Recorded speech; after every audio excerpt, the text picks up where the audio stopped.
Hi everyone, my name's Mad Matt Lugos, welcome back to Mass Effect 2. So we completed Miranda's side quest in the last episode where we rescued her sister, her twin sister, but not of the same age. I guess it's like a kind of clone almost, or they were both made to be perfect essentially. So they are essentially twins, but she's only about, what was it, 19? Her twin. Oriana, and but she was betrayed by her kind of last remaining friend from her previous life, whose name I've just forgotten. But he ended up getting shot by one of the Asari mercenaries, kind of ruthlessly. And we ended up saving her. Honestly, it was a bit of a weird side quest because I'm not sure how much I got from it, because we didn't get to see her and Oriana talk. She went over to talk and then it faded to black and then she was crying.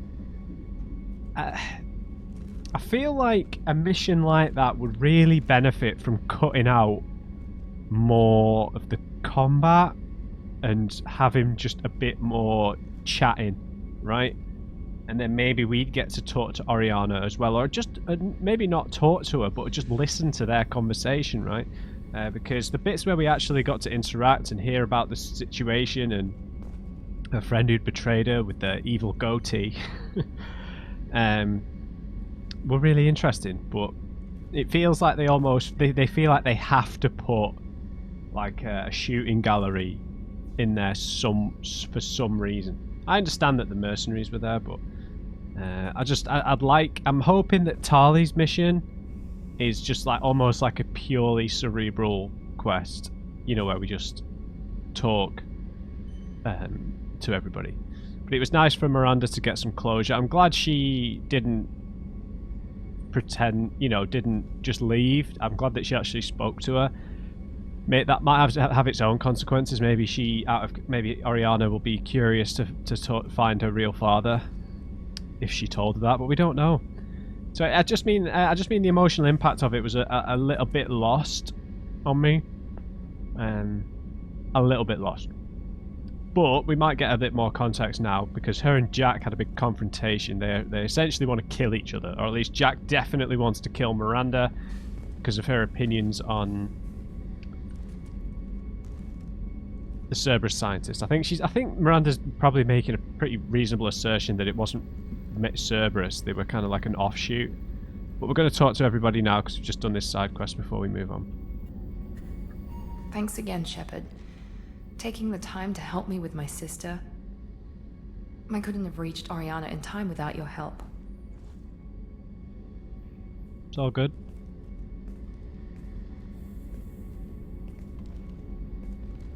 I'm glad Niket tried to redeem himself, for what good it did. Thank you for stopping me, Commander.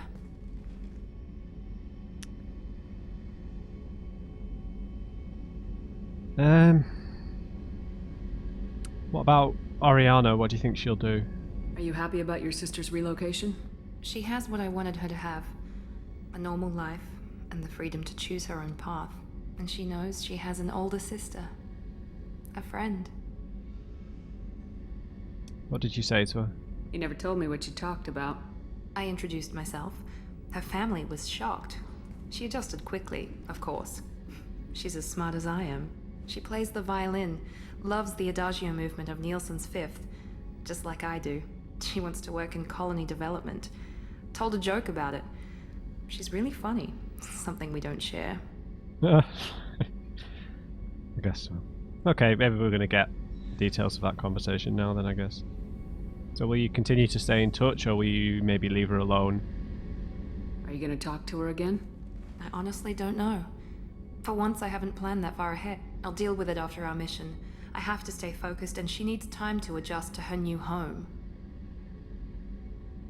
Sure. I guess calls could be traced and stuff, but she might come to the decision she wants to meet their father, right? But I think what the most disturbing thing from the whole situation was her father was Miranda saying about how her and Oriana aren't the only ones, how he's tried to make this perfect offspring before. it's not gone as it's not been as he'd hoped, and he's just killed them, right? That's what was implied, which is quite dark. That's got like a kind of Blade Runner replicant kind of feel to it, right? With, you know, trying to design humans, right? Well, I guess it's got a touch of Gattaca about it as well. That kind of genetic programming, cherry picking, eliminating kind of small things, trying to make people more intelligent from birth, and more, you know, kind of like more like the desirable human. Be interesting if, obviously, I don't know who will carry over to the third game, but it'd be interesting to see if maybe we get to see, or meet her father in some capacity. It will be interesting. But I'm glad we could help you, Miranda. Let me know if I can do anything else. I think I got it from here. My father has no chance at finding her family in their new location. But thank you, Commander. My sister is safe again, thanks in large part to you. I won't forget that. Sure. Alright. Let's see if she's got anything to say about Jack, though. Commander, what can I do for you? Any thoughts on the Normandy? Anything I should know regarding the Normandy? The crew's working well, and the ship appears to be performing to specifications. Alright, you got a minute? Do you have a minute, Miranda? There's a lot to do, Shepard. Maybe another time. I'll let you work. Of course, Commander. Alright. Okay, let's go and talk to Jack. Garrus probably won't have anything to say, I don't know. Well, I don't know. Let's just go talk to Kelly, because she'll always have a unique dialogue if someone needs to be spoken to in the Commander, crew. you've received a new message at your private terminal. Right, we'll do that first. An important request. Mr. Ganak Ajal Esquire. Dear Sir or Madam, having consulted with my colleagues at the Citadel, I've the privilege to request for your assistance to transfer a large quantity of Prothean technology uncovered at Helios. Believing these materials to be a hazardous danger, they were locked in quarantine, even though the tests revealed that the fears were groundless. The quarantine remains in effect until one can pay for a permit to request a reclassification from the Cultural Ministry. Noting of your interest in Prothean technology, I would be happy to deliver most of it into your hands, keeping less than half for myself. What? As a Batarian, I cannot engage in Council official activities, but if you transfer the 20,000 credits required to me, this exchange could be made in your name, enabling us both to profit from this happy accident. Please reply urgently with your credit transfer account information. Best regards. For God's sake. I thought that was genuine then. I really did. Batarians, man. Oh, from Anaya. Greetings, Commander.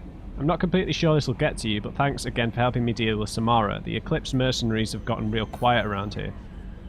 My superiors have backed off too. No idea if the two are related, but hopefully the next time I meet a Justicar, I can give her the respect she deserves. I still can't believe I worked a case with one of them. You're a lucky human.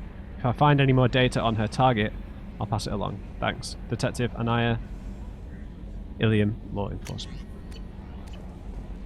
All red, Kelly. How may I help you, Commander? Crew? Is there anything I should know? Samara would like to see you in observation on the crew deck. Anything else, Commander? That'll be all. I'll be here if you need anything. Alright. Right, let's go talk to Jack, then Samara, then we'll just do a tour of everybody else. So what I'm thinking, in terms of, I'm just going to do what I'm interested in before we go to the IFF, obviously, which is pretty much everything. Basically, do everything, then go to the IFF. I don't know if there'll be any other Elusive Man quests in the meantime. I don't know. That would be nice, right? If there were any peripheral main quests. But in terms of what I'm most interested in, yeah, I'll talk to her. Tali, 100%. we've got the Lair of the Shadow Broker DLC. Now, I might have already left a comment about this on a video, guys, but if I haven't, then please, I need to know what is generally regarded as the optimum time to do the Lair of the Shadow Broker quest, because it is DLC. I don't know where it fits in. I made a slight attempt to Google it, just to see if there's like a good time, kind of similar to the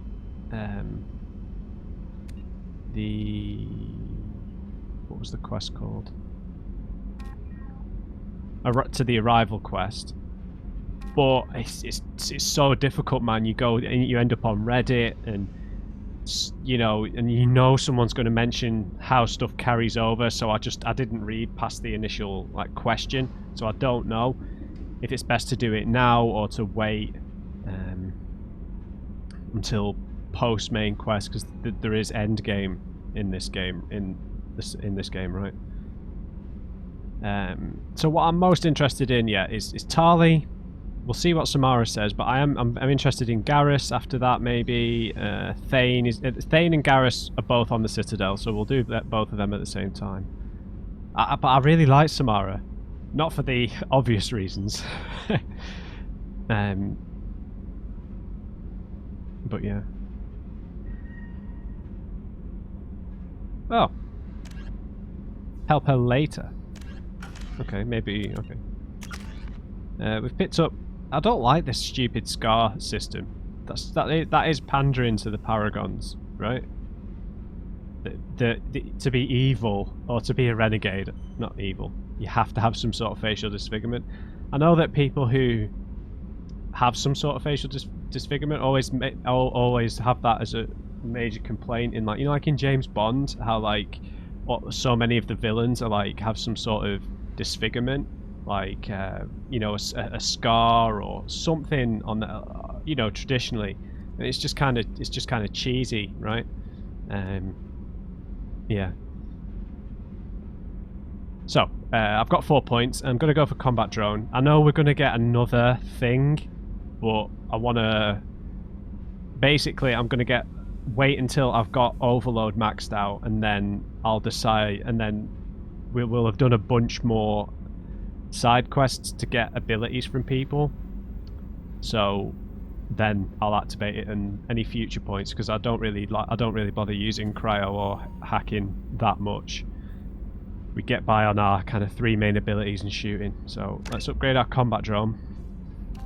Okay, Tali's got the explosive drone, so we're going to get the attack drone, which means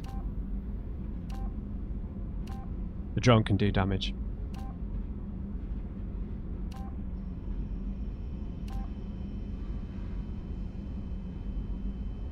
Yep. We've upgraded the combat drone, so its electric shock damages health, armor, and biotic barriers. Good for you, Ava. Now, we've got some codex entries. Ships and vehicles, maybe later. Nothing in the primary entries. Okay, Jack, where are you? She's pissed. She's always pissed, let's be honest. Come on now.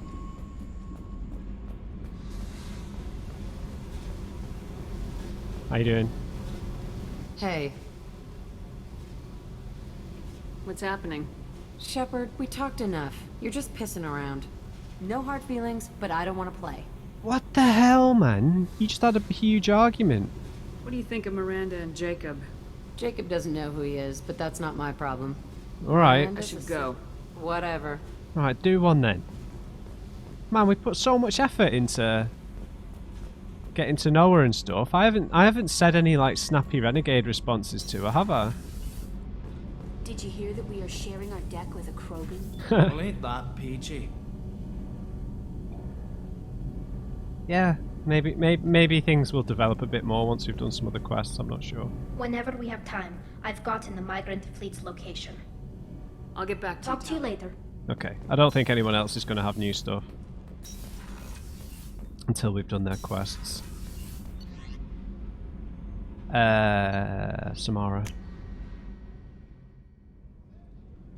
Yeah, I really like Samara and Thane. I wish I would have gone to Wait, is this Casimir? No. Really, door? Yeah, I really like her and Thane.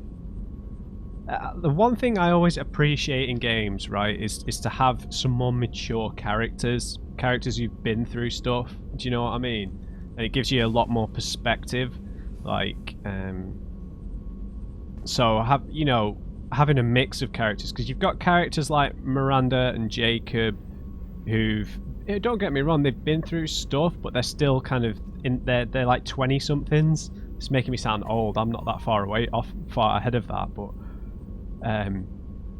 it's one of the things that I really wanted in The Last of Us Part 2 was just like more, just a variation of kind of characters rather than people kind of who are all of the same age, a bit, in their kind of early 20s, mid 20s. I like having this kind of mix of perspectives on the crew, right? Yeah, I just think you get a lot more from it. Oh, look at him meditating. I am glad you came. I must ask for your help. That is not easy for me. Take your time. It's alright. Just tell me what you need. When we met on Ilium, I told you about a very dangerous person I was pursuing. Using the information you obtained, I have located her. She's been going by the name Morinth. I would like to apprehend her before she disappears again. Morinth. Why is she so important? I'm going to guess this is another Asari. There's no reason for me to guess that, but... How important is this? Killing her has been my focus for 400 years. It is the most important thing in my life, and the reason I became a Justicar. So, I don't know, she must be older than that though. So maybe she became a Justicar when she entered the, because the Asari go to have the 3 phases of their life, right? So maybe when she finished the first phase, that's when she became a Justicar. Where do you think she is? Where is she?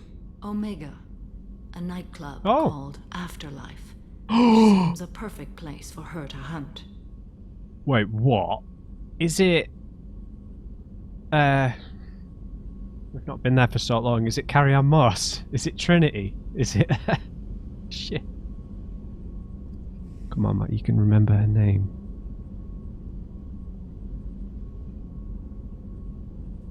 Can't remember. Can't remember her name, guys. It's gone. It's gone.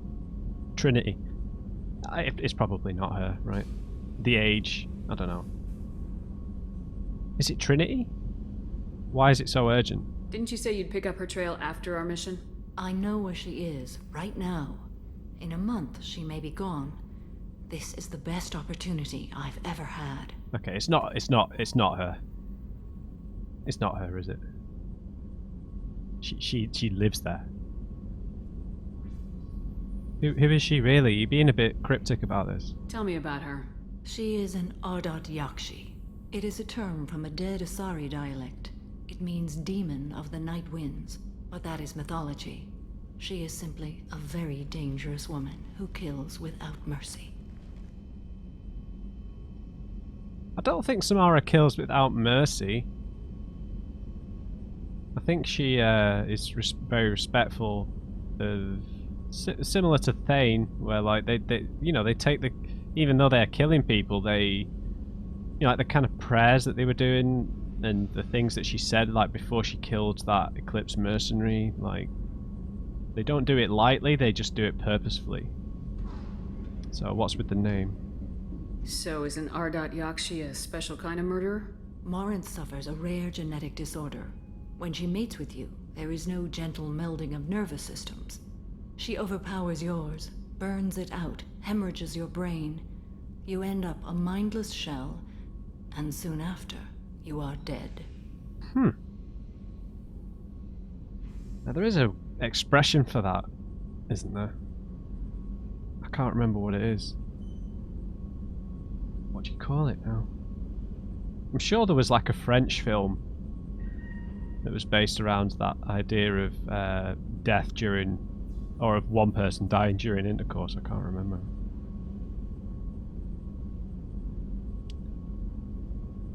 Okay. Obscurity? Why isn't this ever mentioned in Asari literature or art?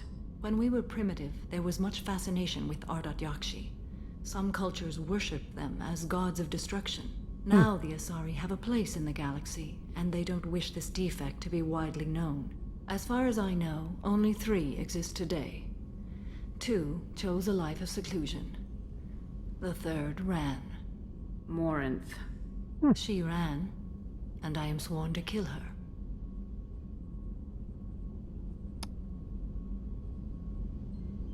But is it wrong for her to want some freedom? I don't know that I blame her for running. When she fled, she proved her addiction. Oh. She was not taking a great moral stand. She simply wants to keep killing. She is a tragic figure, but not a sympathetic one. Okay.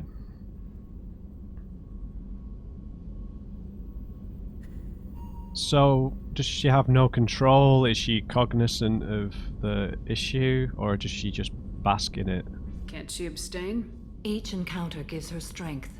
The effect is narcotic. The more she does it, the more she needs to do it. She will never stop. Huh. She can't. Like an Asari vampire. An Asari sex vampire.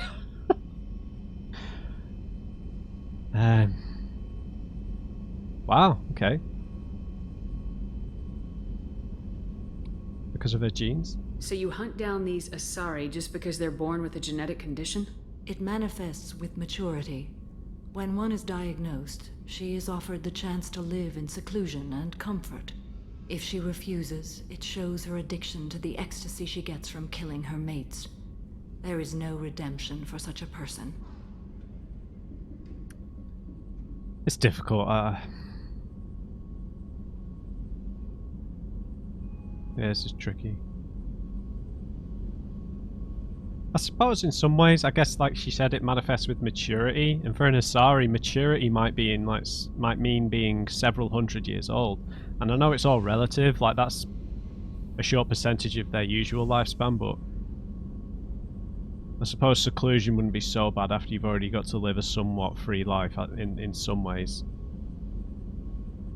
They have to choose between prison and death. It is an addictive condition. Remember how adaptive we are. If Morinth does not want to be cured, she won't be. Well, I can see why she's dangerous then. This is definitely worthy of your full attention. She confuses her victims, twists their feelings. They will do anything for her favor. Okay. That's also a bit, I don't know, that's kind of like a succubus. I think in Witcher. I'm thinking in Witcher terms here. Confuses her victims, twists their feelings, they'll do anything for her favor. Yeah, like they become like enslaved to her. Sort of like a bit like a succubus, right? Like it's part of their lore. She gains strength, yeah. Fascinating. And they've got this kind of like mythical. They used to be almost like revered. All right. We need to stop her. Thank you, Commander. There are no words to express what this means to me. There is one thing more. This creature, this monster. She is my daughter. What? As if she just didn't tell us this.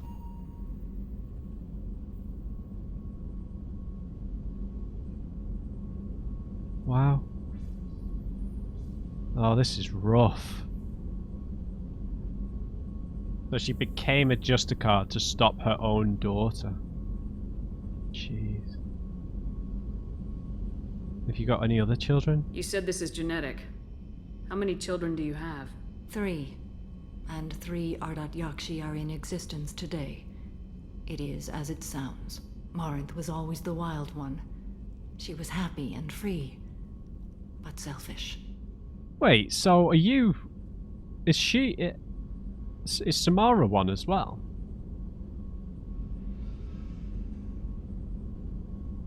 Is Samara an Ardat Yakshi as well? Ardak Yakshi. I can't remember how to say it. Wow. Or does it just run in like that one generation, or is it as a result of her partner who she mated with? I'm sorry, Samara. I cannot imagine what this is like for you. I do not want pity, Shepard. I do not accept it. My daughter's condition is my fault, and my redemption lies in killing her. Do not pity me. Simply understand my situation. No. Can you tell me more? How did all this happen? I spent my youth on the move, adventuring. I killed people, mated with them, or just danced the night away. I learned so much, experienced so much, and then my matron days came. I could finally sit back, bask, and enjoy my family. But in one moment, it was all taken away. Got these responses, man.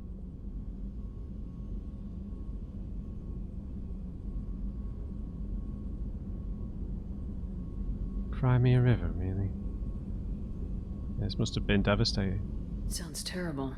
I sat in a med lab while a nearsighted doctor droned at me, and I learned that nothing was as I thought it would be. I gave up all that I possessed. I own nothing, claim nothing. All my knowledge will die with me. Now my purpose is to destroy my own children.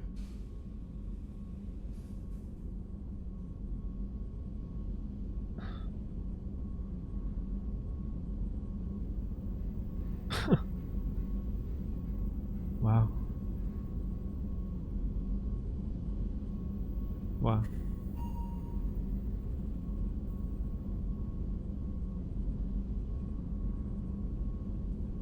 I mean, I don't understand, because how on earth would you say that you understand this, but... I mean, what can she do but dwell on it as well? So, none of these responses can really convey anything to her, I guess. Those moments change you. And I've hundreds of years left to live with that. I say too much. Forgive me. Help me find my long-lost daughter. And kill her. Okay, we've got a nice close-up of Samara's chin. We'll get her, Samara. We'll go find Morinth.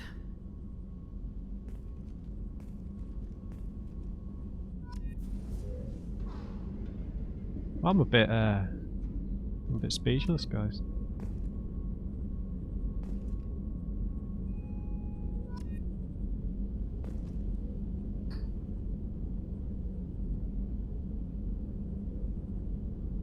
That's so dark, isn't it, man?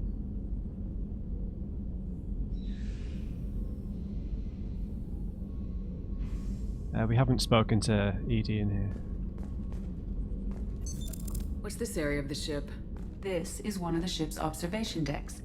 They provide a sweeping outside view for off-duty personnel. This room is a structural weakness. Any transparent material is weaker than our armor. The elusive man predicted you would object. In combat, the observation rooms are sealed and depressurized. Sheets of ablative armor are extended to cover the windows. Wouldn't really help in a surprise attack, though, would it? Right, we'll do what we can, Samara. Whew. Okay. We picked up some codex entries.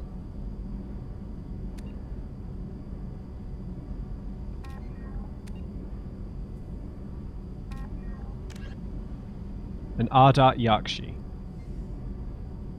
which means a demon of the night winds, are Asari suffering from a genetic disorder preventing conventional melding of nervous systems during mating.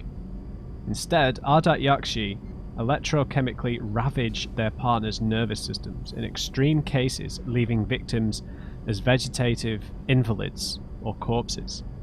Asari psychologists regard this incapacity for mental fusion as preventing the development of empathy, leading to psychopathy. There is no known cure. Okay, the disorder generally begins in infancy, reaching full pathology during maiden adolescent sexual development. While seductive and sexually driven as other Asari, Ardat Yakshi are congenitally sterile. Oh, right, okay. Ancient Asari mythology held Ardat Yakshi as gods of destruction, depicting them as villains of countless legends and as the anti-heroes of numerous Asari epics. Contrary to popular belief, Ardat Yakshi are neither extremely rare. Around 1% of Asari dwell on the AY spectrum, nor are they all murderers. Most cultivate and discard countless exploitative or abusive relationships during their legally marginal lives. Despite rumours of Ardat Yakshi syndicates, by nature Ardat Yakshi are incapable of long-term cooperation.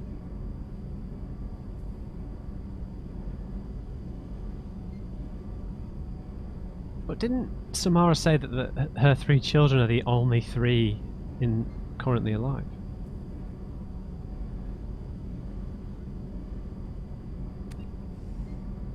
Okay.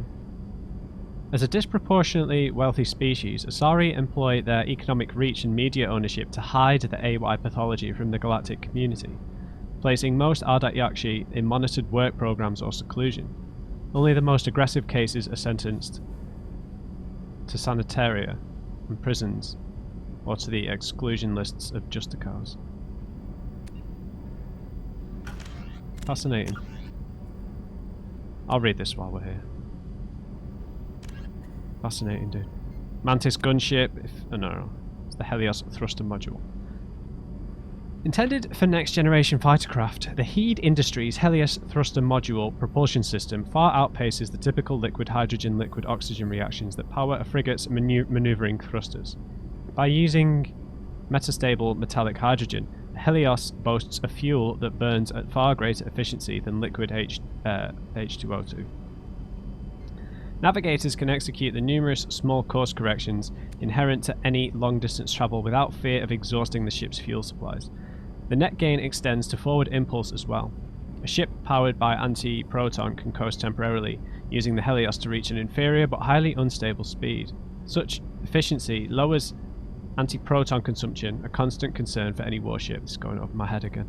When a Helios-propelled ship must refuel, however, it typically relies on a large carrier or nearby planetary factory to synthesize a metallic hydrogen. This process uses extremely dense mass effect fields to create the metal under pressures of over 1 million Earth atmospheres, an activity most safely done while planetside. While the process may seem like a drawback compared to skimmer ships that can gather hydrogen and oxygen from anywhere in the universe, the combat superiority of the Helios maneuvering capabilities is often a worthwhile trade-off. The same efficiency that allows for micro-burn course correction can power rapid bursts of motion. Once a pilot becomes used to the new ship's energetic responses, she can easily put the ship wherever and at whatever angle she desires. That went over my head. Okay. So, looking at the time, I think what we'll do is we'll just go and read all the planet. Messages for you, Commander. Thank you, Kelly. We'll go and read all the planet descriptions because I've left these unexplored because we don't really have time to go and do a full side quest. Obviously, we've got to give Liara the intel. I thought we already did, but that we need to. I need the feedback from you guys. I might have already gotten the feedback by the time this video goes live. I mean, okay, Nexel is an ammonia methane ice giant. Several smaller energy corporations shut out of the big market in the Theia gateway systems are attempting to develop a local helium-3 fuel mining infrastructure to service Ilium. The leading investor is the human corporation Eldfell Ashland Energy.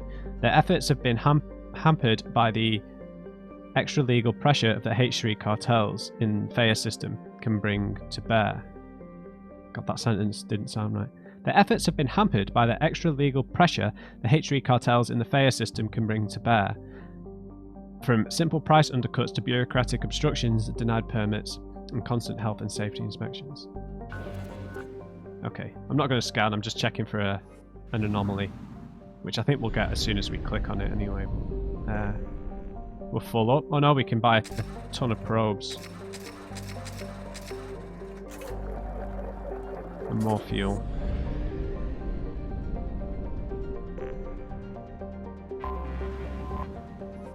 Okay, Thale is a typical hydrogen-helium gas giant. Its complex system of rings is unstable, dating back only a few million years. They are thought to be the shattered remains of a comet. Looks beautiful.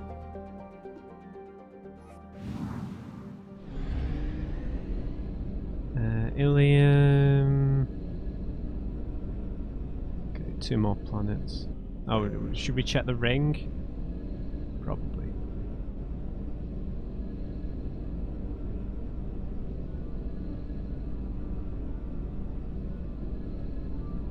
Come on, ring. Give me something.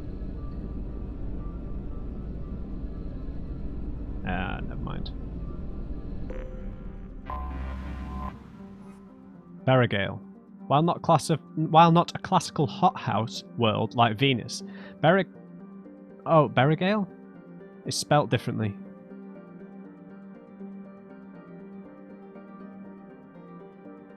Berrigale. Berrigale is scarcely more hospitable. In addition to being closest to the star Tassali, its core contains many radioactives and other heavy elements. These increase the heat of the planets and drive volcanism. Berrigale is Berrigale. Berrigale's crust is too rigid for plate tectonics to function, and the planet will go through cycles in which the pressure builds to a massive supervolcanic eruption.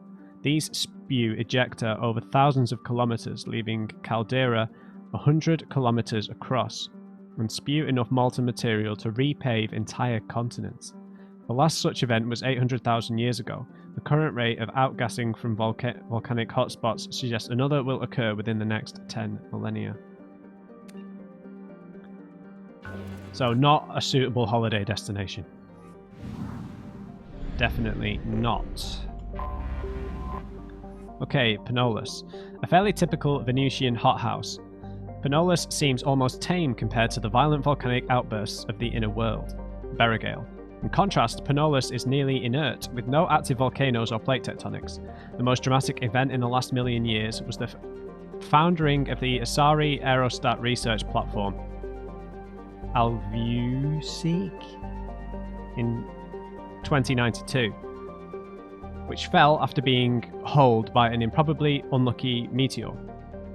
Most of the crew successfully reached escape capsules, but 6 were lost. The crushed wreck of the platform now lies on the Creusite Plain in the southern hemisphere.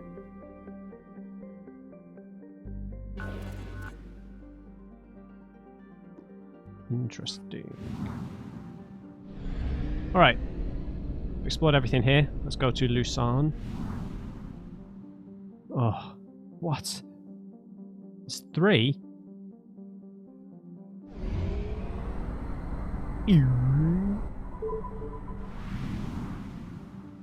Okay, they might be small, I don't know. But we're going to be reading planet descriptions. Galon is surrounded by an extensive ring system. The inner rings are composed of pulverized nano-manufactured carbon materials, thought to be the remains of an Artheni helium-3 mining infrastructure. Artheni? The few pieces of larger debris found indicate a materials technology at least equal to the current galactic state-of-the-art. The outer rings consist of water ice, silicate dust, and the odd bit of rock. Analysis of the debris often show shock damage and evidence of rapid heating. Some parahistorical theorists insist that the outer rings represent debris from a moon or moons destroyed by mass accelerator bombardment. This has been rejected by every reputable xenoarchaeologist. While it's theoretically possible to destroy a small moon utterly with dreadnought bombardment, no species sees a compelling reason to do so. Artheni helium. What does Artheni? I feel like that should mean something to me.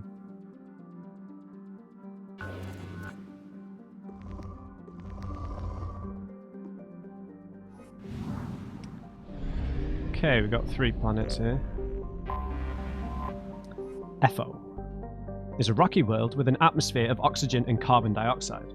There are large craters scattered across its surface, obviously from hypervelocity kinetic impactors. Stretching between these locations are the shattered remains of magnetic levitation rail lines, which strongly suggests the craters represent the former locations of Artheni mining outposts or other settlements. The equatorial region contains an extensive network of canyons formed by the planet's abundant liquid water. Travel advisory. Etho's atmosphere is approximately 41% carbon dioxide at sea level. This level is 4 to 6 times that necessary to render most species unconscious within a few minutes of breathing it. Breathing masks must be worn at all times when on the surface of Etho.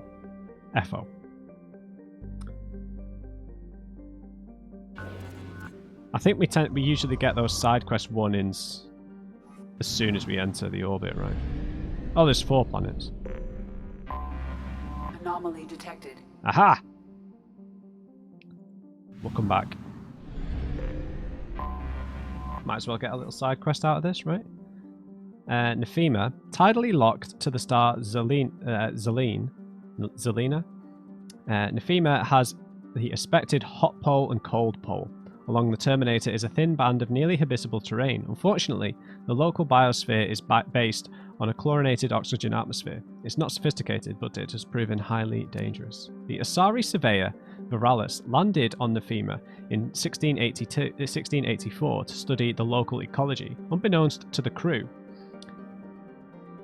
a handful of native chlorine-fixing microbes passed through biohazard screening and entered the ship. The Viralis returned to the port Nos Parnalo on Ilium, where the Nephiman microbes escaped into a temperate environment with plentiful unused chlorine.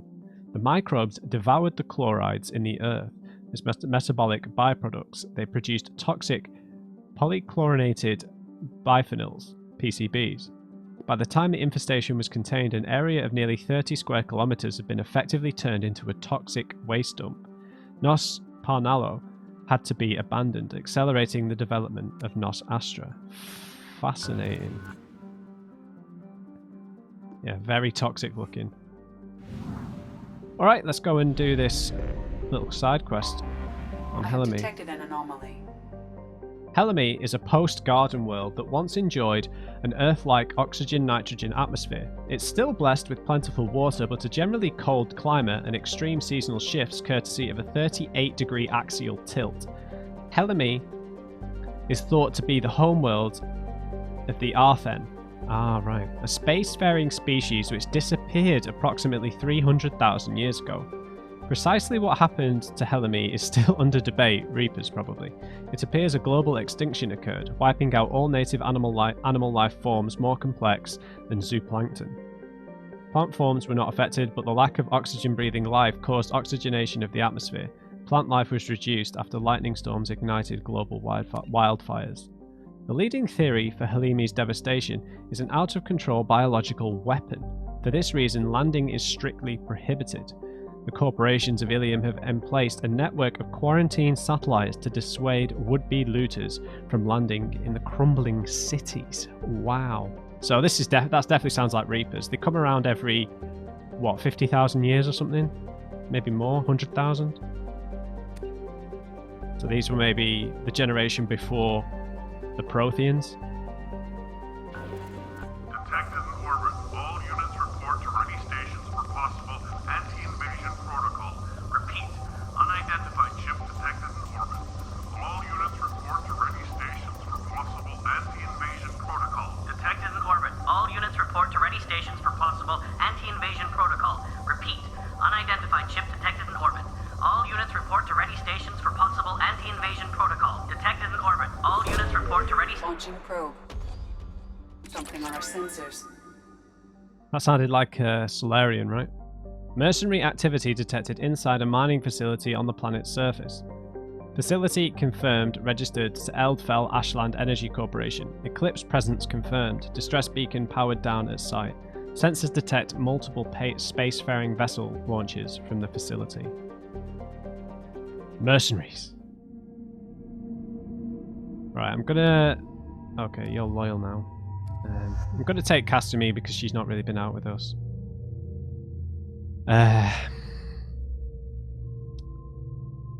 And... You know what? I'm gonna take Jacob because he never comes out. Alright, you've got 6 points. You've got a flashbang grenade as well. Incapacitates. Let's max out her Shadow Strike. Increases damage inflicted, deadly shadow strike. Damage 550, 7 seconds, incapacitate. Reduces the cooldown by 80% if the target is killed. Nah, damage please. And then we'll increase her flashbang grenade because that's unique to her. Jacob, look at this. Oh dear. Okay, let's max out his Cerberus operative. Veteran, survival skills and powerful will to live make him even harder to kill. More health. Or more weapon damage. Jacob's expertise in neutralizing hostiles increases his weapon damage. Sure, let's go for the damage. Let's max out his pull. Heavy pull. Your levitation abilities keep your target suspended for longer. Affects all nearby targets, suspending entire groups in the air. So 3 seconds extra time or an AoE. This might actually be... Hang on. The time for an AoE, right? Because this doesn't do any direct damage.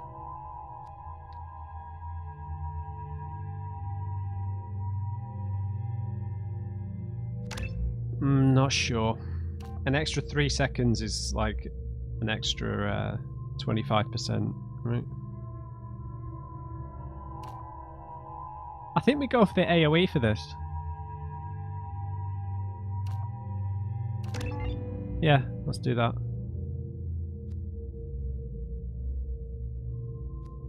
Let's buff his incendiary ammo. And we've already leveled up. He's got the scimitar.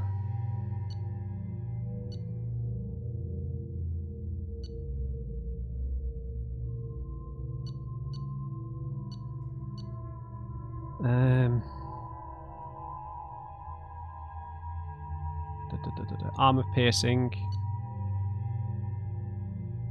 Weak against armor. Let's give him the eviscerator.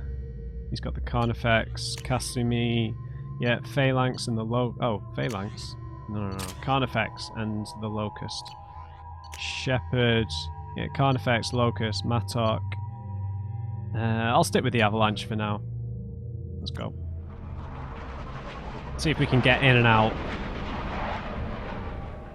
Post Garden World though.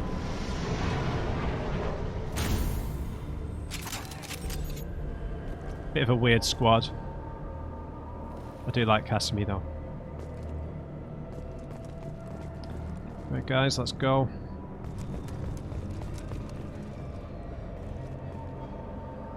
Sorry, I've just not seen these guys out on a mission for ages. I'm just having a little stare.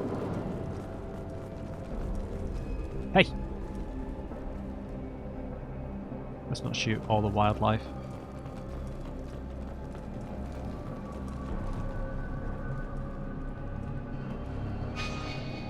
Okay. Nothing back here? Strangely quiet.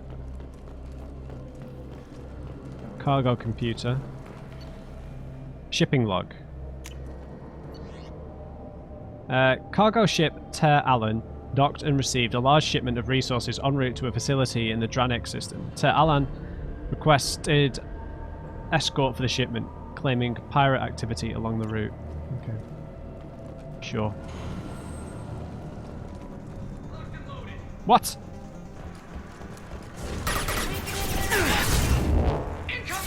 They threw my shields! Let's do it, Eclipse!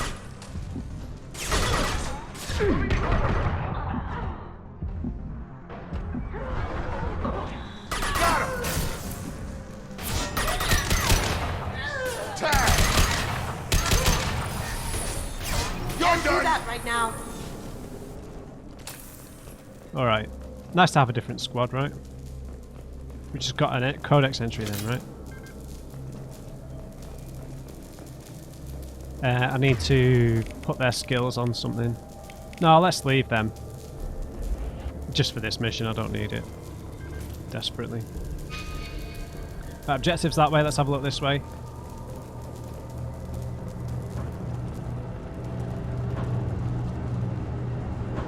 I've not had one of these side missions for ages. Nice, some palladium, sure, why not?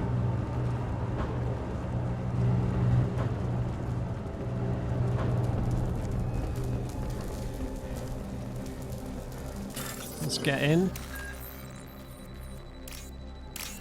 Simple enough.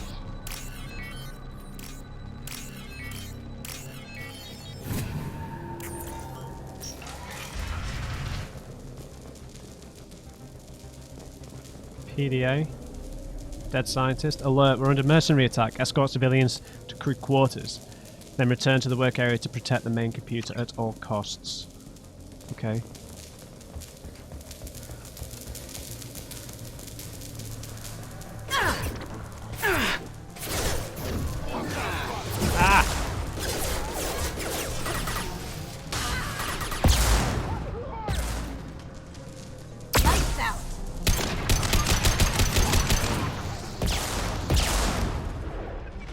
Where did you come from?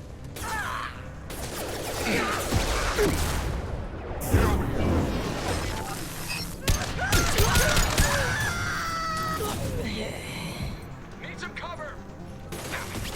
Where'd the rocket launcher go? Oh, damn it.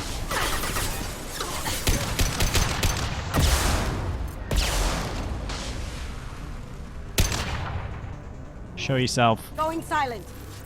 Nice. Hostile spotted. Oh!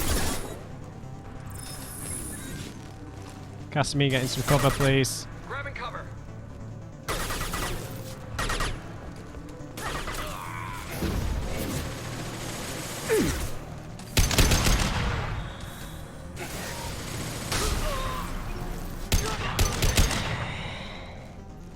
Nice.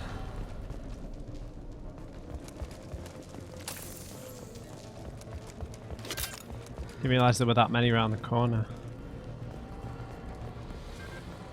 Let's hack the mainframe. White middle.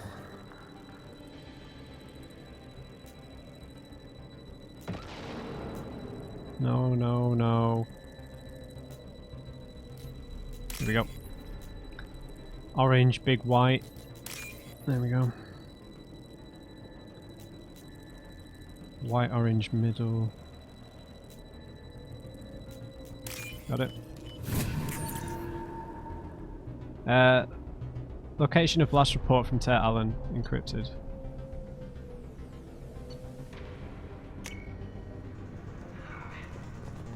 Oh, point defense.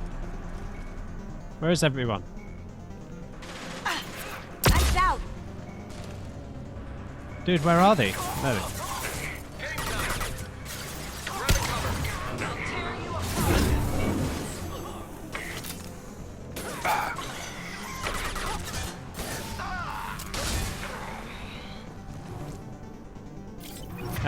Jacob, get the shotgun out, please. Get the pistol out, please. Weapons. Change weapons. Deploying warfield.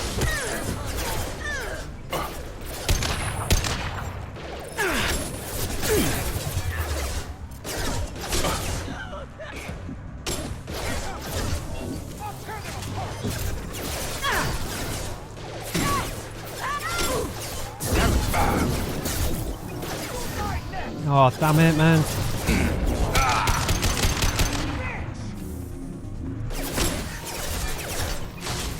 That missed again.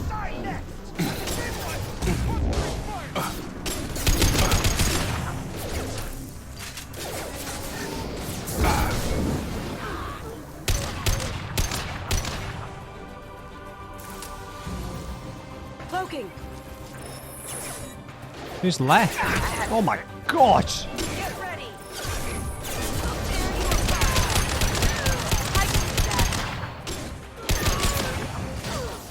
Engaging hostiles.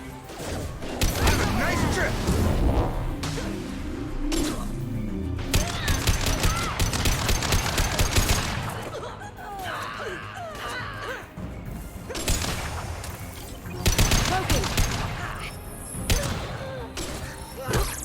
Okay, nice work, Casimir.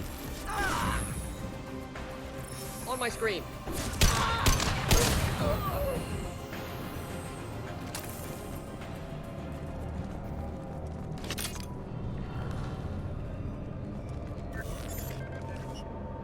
Is that everyone?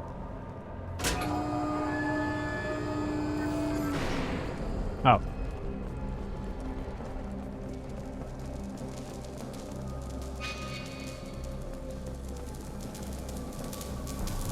Wait, that's where we came in.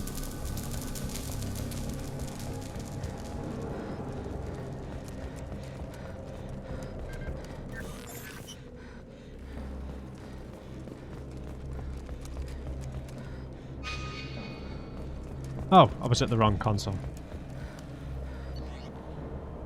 The decrypted data is incomplete. Further details are required to trace Ter Allen's location. The data has been sent to Cerberus for further analysis. Oh, okay. Maybe we've unlocked another quest.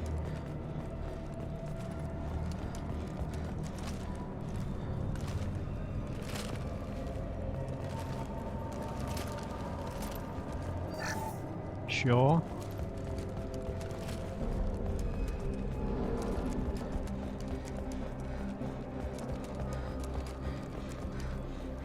No, just ammo. Alright, guess that's it, guys. Let's head back. Okay, so we need to track down Ter Allen. Pirate ship?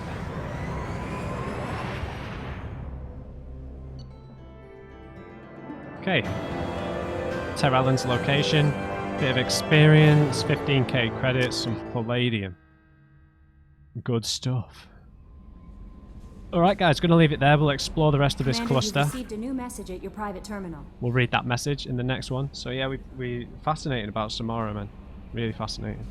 So we'll pick it up from here next time, guys. Hope you enjoyed it. Leave me a like if you did. And just remember, everybody, never trust an uncrate. See you back on the Normandy.